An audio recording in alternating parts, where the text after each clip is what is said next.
Agora nós vamos falar sobre as alterações mais comuns quando se trata de abuso sexual contra crianças e adolescentes. Existem alterações que são muito frequentes nesses casos e que são identificados nas diferentes fases da infância, fases da adolescência. E eu vou listar e explicar aqui para vocês um a um. Dificuldade de concentração e de aprendizado. Lembra que eu falei anteriormente que mudança brusca de comportamento pode ser um grande sinal de alerta? Pois bem, isso pode se apresentar, ser expresso em relação à escola, por exemplo. Então, uma criança que ia muito bem na escola ou ia razoavelmente, de repente começa a ter muita dificuldade de aprendizagem e também muita dificuldade de interação na escola, com os amigos, com os professores. Então, uma criança e adolescente que tinha um comportamento considerado adequado, normal, começa a ficar mais agressiva, arredia, desrespeitosa ou até mesmo mais isolada no ambiente escolar, começa a brigar, bater nos amiguinhos, responder de forma agressiva aos professores, começa a não fazer mais as atividades e as notas começam a cair. Então, isso é um sinal de que algo está acontecendo e que pode sim ser abuso sexual, né, dessa criança e adolescente. Segundo ponto, alterações de fala e comportamento de evasão. O abuso, dependendo da gravidade do abuso, essas vítimas começam a ficar silenciosas, reduzem a fala, não querem interagir, começam a ficar muito quietinhas e também a se isolar, querem ficar sozinhas no quarto, não querem mais conversar com ninguém, nem mesmo com os familiares. Então isso também é um sinal, é uma alteração muito frequente em casos de abuso sexual. Hipersexualização, baixa autoestima e agressividade. A hipersexualização é um ponto muito delicado quando a gente fala principalmente de crianças menores e adolescentes no início da adolescência. Por quê? Muitas pessoas confundem replicação de comportamento, ou seja, uma criança e adolescente que está imitando alguém que tem um aspecto sexualizado, erótico, da hipersexualização. Qual é a diferença, né, para ficar mais claro, assim, para que vocês possam entender? Quando a gente fala de hipersexualização relacionada a abuso sexual ou a consumo de conteúdo inadequado, como pornografia, nós estamos falando de crianças e adolescentes que simulam atos sexuais, diferente, por exemplo, daquela fase da infância que acontece ali entre os 5 e 9 anos de idade, em que as crianças começam a tocar a própria genitália e ter um grande interesse pela genitália do outro, a genitália diferente da sua. Isso é natural no desenvolvimento de uma criança.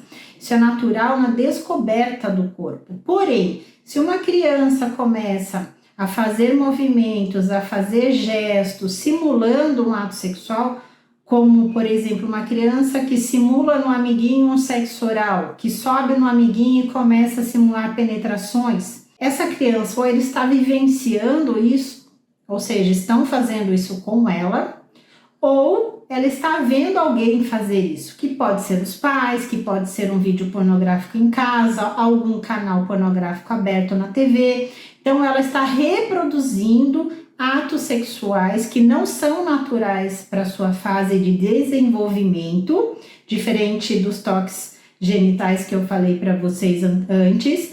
Então ela está imitando alguém. Outra coisa que é muito frequente, imitar celebridades, cantoras, enfim, existem cantoras e cantores que falam, né, verbalizam em suas músicas palavrões, expressões sexuais e também fazem isso explicitamente em suas danças. Então muitas crianças acabam repetindo esses movimentos que são sensuais, sexuais, eróticos, porque estão vendo o seu ídolo, a sua ídola, a sua influencer fazendo aquilo também. Então elas estão repetindo. Então a gente precisa saber diferenciar se é realmente uma hipersexualização no contexto do abuso que é a imitação de um ato sexual, ou se simplesmente essa criança e adolescente está repetindo um comportamento de alguém que ela admira, tá? Baixa autoestima, crianças que começam e adolescentes que começam a se autodesvalorizar, isso é frequente em casos de abuso sexual. Agressividade também pode ser só dentro de casa ou pode ser com todo mundo. Rebeldia, enurese e encoprese tardia. Rebeldia entra também naquela alteração de comportamento em que a criança ela começa a ficar contestadora demais, que ela começa a ficar agressiva demais, inadequada demais, começa a falar palavrão, começa a dizer não vou fazer, tudo que você dá de tarefa para ela, o que é de responsabilidade dela, ela recusa, só que não é aquela recusa, não é a birra, né, assim, até frequente na infância e adolescência, mas sim uma recusa para tudo em relação ao que habitualmente era feito.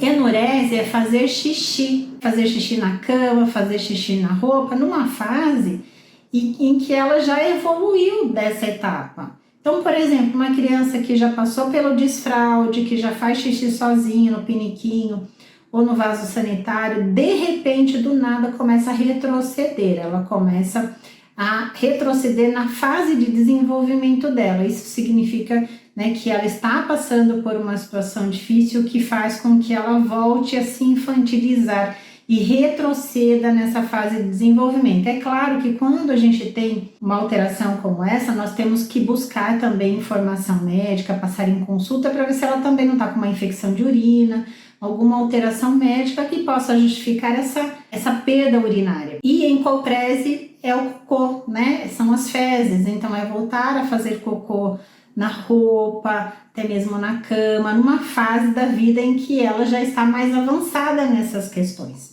Claro que se isso acontece em crianças pequenas que ainda estão se adaptando ao desfraude, é natural, mas ela já passou por essa fase e depois ela volta para essa fase mais inicial em relação ao controle do xixi e do cocô. Insônia, terror noturno, medo excessivo, muito cuidado com crianças que demonstram assim pavor de dormir, têm pesadelos terríveis e também demonstram um medo, uma aversão a uma pessoa em especial, um grupo de pessoas ou algum lugar até.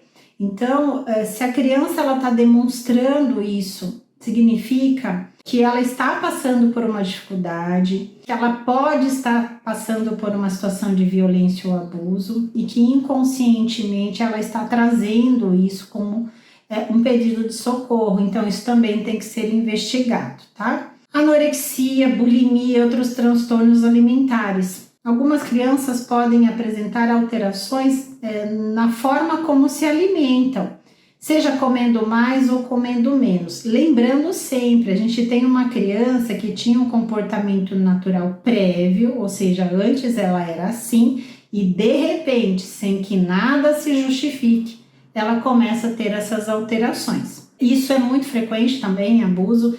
Tem um programa que eu gosto muito de citar, que é um programa americano, chama Quilos Mortais, que é um reality de pessoas que têm em torno de 300 quilos, que entram num programa de redução de peso, e muitas dessas pessoas que buscam a perda de peso através de uma cirurgia, dieta, durante a psicoterapia, relatam a história de abuso sexual e o início do transtorno alimentar após a violência sexual. Muito comum nesses programas a gente se deparar com esse tipo de relato, porque também entra numa estratégia ali inconsciente de transformação do corpo para menos, ou seja, menos peso ou mais peso, para mudar a característica do corpo, para que essas pessoas sejam menos atrativas para o agressor sexual.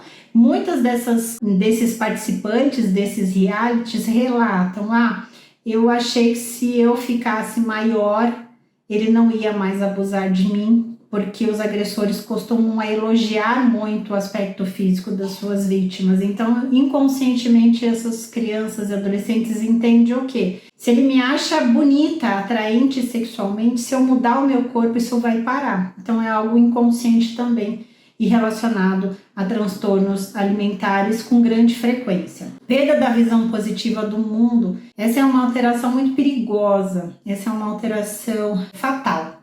Por quê? Crianças, principalmente que passam por um processo longo de abuso, em especial dentro de casa ou por pessoas próximas, elas começam a desenvolver como se fosse um escudo de proteção, que é o isolamento. E do isolamento vem o quê? A perda positiva do mundo. Principalmente em crianças, a visão lúdica, colorida, positiva do mundo é muito natural. Quando nos deparamos com crianças negativas, é muito diferente do que é esperado, vamos dizer assim. E como que isso pode se manifestar? Crianças que começam a ter um interesse muito grande por jogos violentos, filmes de terror, querem pintar o quarto inteiro de preto, começam a se vestir de preto, começam a adotar um comportamento muito sombrio, falas perturbadoras e sombrias de morte, de agressão. Começam também a perder o interesse por tudo, então elas querem ficar o tempo todo sozinhas no mundo violento e sombrio delas. Isso é um sinal muito importante de gravidade que pode estar relacionado ao abuso sexual. Então fiquem muito, mas isso é coisa da adolescência, isso é natural. Não, isso não é natural. Algo está acontecendo com essa pessoa. Pode ser o abuso sexual, pode ser bullying, pode ser outra forma de violência. Isso tem que ser investigado, tá, gente? Automutilação e suicídio. Automutilação é um pedido de socorro. Quando uma criança, um adolescente se corta, se machuca, isso é para substituir a dor emocional, porque por instantes, quando há a lesão física, nosso cérebro ele desvia a nossa atenção para a dor física. Então concentra-se na dor física e esquece-se da dor emocional causada por abuso por alguns instantes. Então é uma estratégia de alívio de dor emocional, a automutilação, e um pedido também instintivo de socorro. Geralmente os machucados acontecem em regiões que eles podem cobrir, esconder, como braços, antebraços, coxas, abdômen, que dá para cobrir com a roupa. Então, se nós temos uma criança e adolescente que está sempre com roupa de manga comprida, evita se trocar na frente das pessoas, inclusive dos familiares, evita ser visto sem roupa, tá aquele calor e tá de moletom, de capuz, é um sinal de alerta de que algo está sendo escondido na pele. E essas pessoas precisam de ajuda imediata. Tentativa de suicídio, vítimas de abuso sexual infantil e durante a adolescência, tem uma incidência grande em relação à tentativa ao suicídio e cometer suicídio. A gente fala tão pouco sobre isso, mas é muito importante que tenhamos consciência que essas alterações são um caminhar, são etapas, como se fosse uma escada. Essas crianças e adolescentes vão subindo essa escada até o desfecho. O desfecho é a morte, o desfecho é o suicídio. Então nunca ache que é mimimi, nunca ache, só tá querendo chamar atenção, nunca ache que é pouco. Dê valor a essas alterações, porque elas podem ter o desfecho fatal que é o suicídio. Então essas alterações que eu passei para vocês aqui são as mais frequentes quando se trata de abuso sexual de crianças e adolescentes, e nós temos que dar a devida importância para cada uma delas. Então, se vocês identificarem qualquer uma dessas alterações, busquem ajuda, tentem conversar com a sua criança e adolescente, tentar entender o que está acontecendo, se ofereça para ajudar, não julgue, não penalize, ajude. E caso você não consiga fazer isso sozinho, busque um profissional, uma profissional qualificada, uma psicóloga, uma psicoterapeuta, para que possa te guiar, te ajudar numa situação que pode, como eu falei para vocês, ter um desfecho terrível. Então, espero que vocês tenham entendido esses sinais e que a partir de agora busquem essas alterações nos seus filhos, nas suas filhas, para que vocês fiquem mais atentos e não negligenciem, como eu falei. Não achem que é pouco.